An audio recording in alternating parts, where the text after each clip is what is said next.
با سلام و درود و عشق به همراهان عزیزم. من زهرا هستم. بریم یه قسمت دیگه از قصه زندگیمو با هم گوش کنیم. بچه‌ها، من دیشب خواب مادرمو دیدم.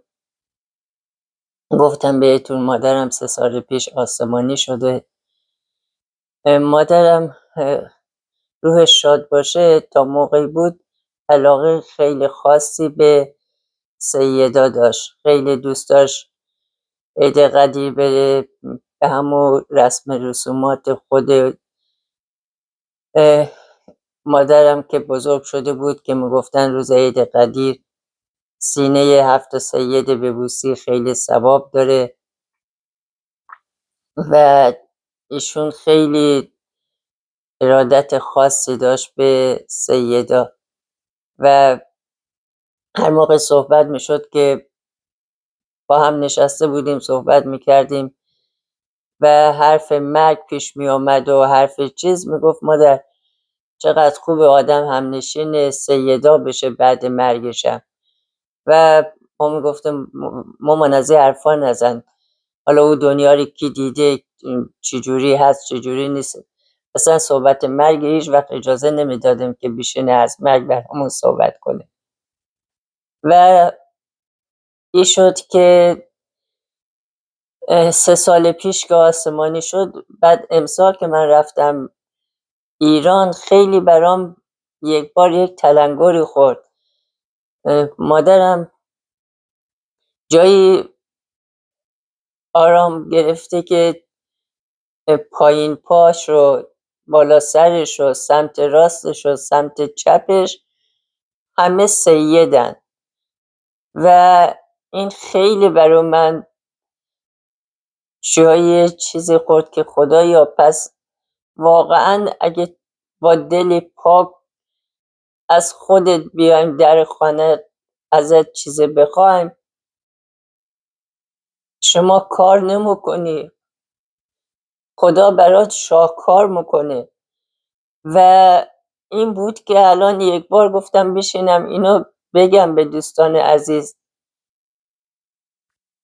مادر من توی یک روستایی به نام خینرب دفن شده در حوالی مشهد مقدس و خیلی خوشحال شدم که مادر جان تو همینطور که میخواستی با زبان سادگی تو دلت نشستی، از خدا خواستی و خدا همسایگانی بهت داد که خودت خواستی در زنده بودن ازش. و این بود که واقعا هر چی که ما از خدا بخوایم،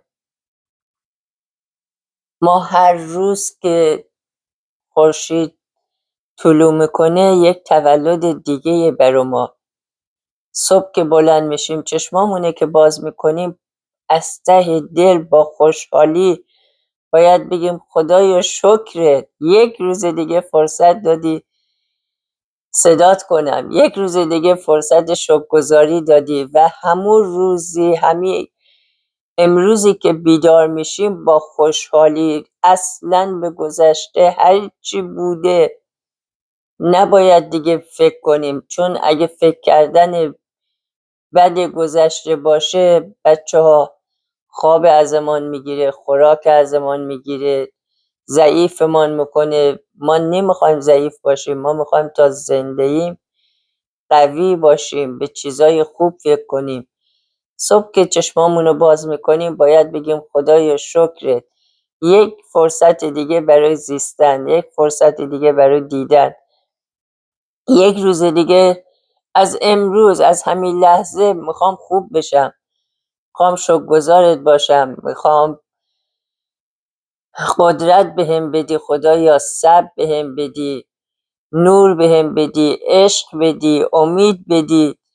اینها میشه روزت از نو میسازی با شادی، با گذشت، با نیکوکاری، با یک تماس با یک دوست خوب. واقعا بچه‌ها همیه، هیچی دیگه نیست.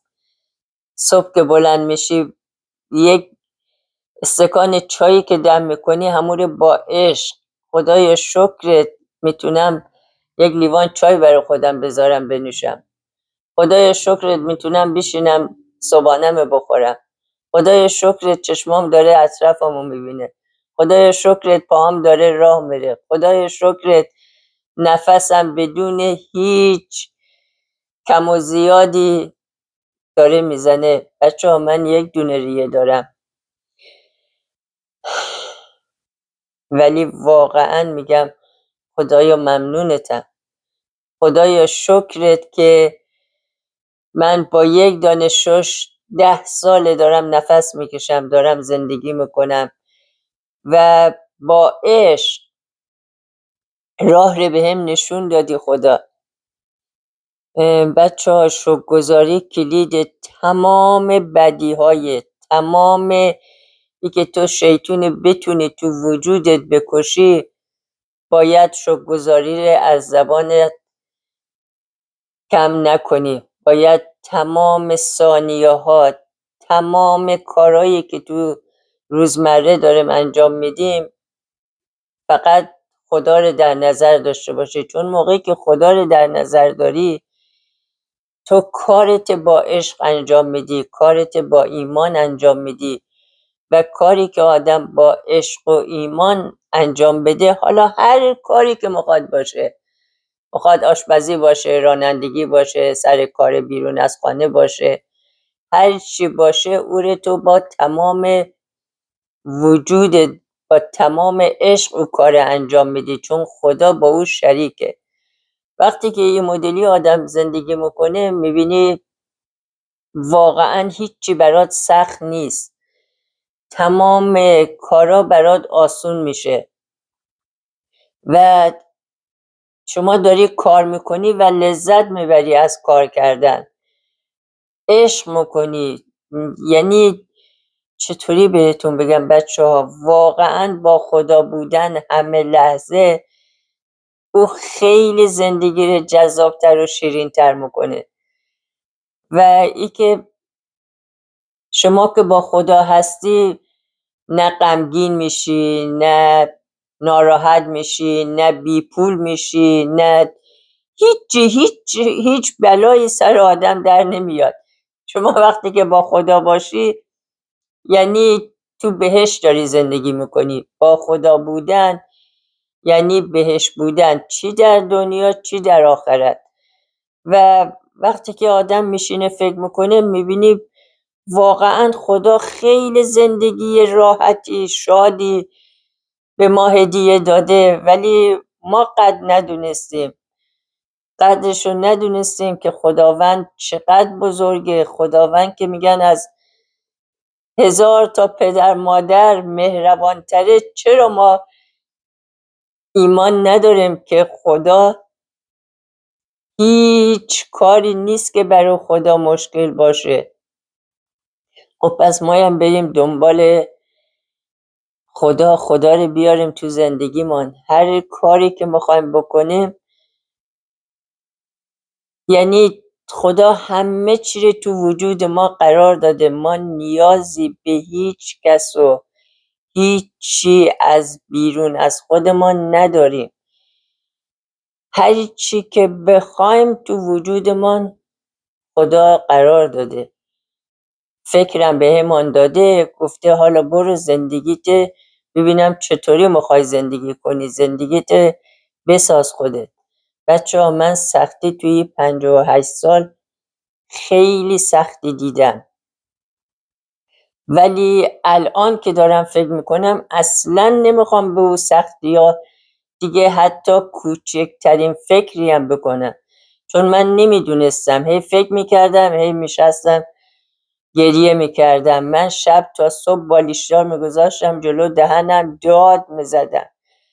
من صبح که بلند میشدم، تازه که بچه همه ازم جدا کرده بودن، صبح بلند میشدم به خدا قسم بالیشتام خیس بود، از بس اشک میریختم.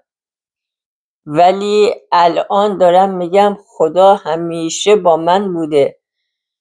خدا که هیچ وقت منو ترک نکرده و خدا بود که منو راهنمایی کرد هی خوردم زمین، هی بلندم کرد، هی خوردم زمین، هی بلندم کرد. گفت زهرا بلند شو. تا ای که خدا راهی نشونم داد. گفت بیا تو این راه، ببین این راه چیه.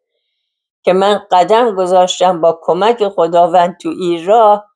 بعد دیدم چقدر این راه قشنگه و به تمام این سختی‌هایی که من کشیدم ارزش داشت که الان به این زندگی الانم برسم.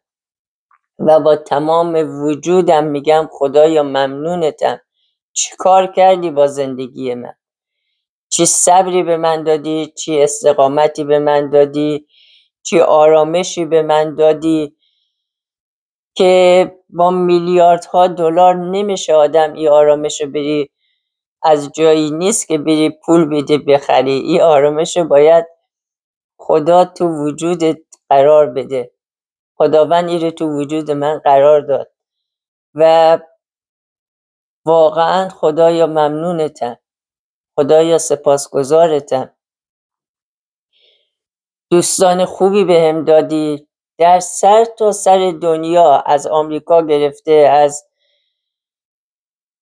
ایران و کویت و دبی و ریاض و یعنی بچه ها هر جای تو خود یه آمریکا، تو هر ایالت آمریکا، فلوریدا، کلرادو، دالاس، شیکاگو، میشیگان، هر جایی که بگم این بچه ها اومدن راچستر و ما با هم آشنا شدیم، رفتن از اینجا. همه میگن زهرا خانم 2 روز 3 روز شده بیا جای ما رو ببین، جای ما خیلی قشنگه. و به امید خدا دوستای خیلی خوبی خدا سر راهم قرار داد.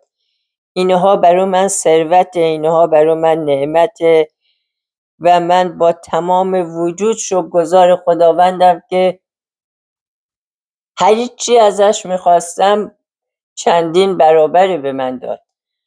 و یکی از این بزرگترین نعمتی که من الان دارم دوستان خوب و او آرامش قلبیه که خدا در اختیار من قرار داد.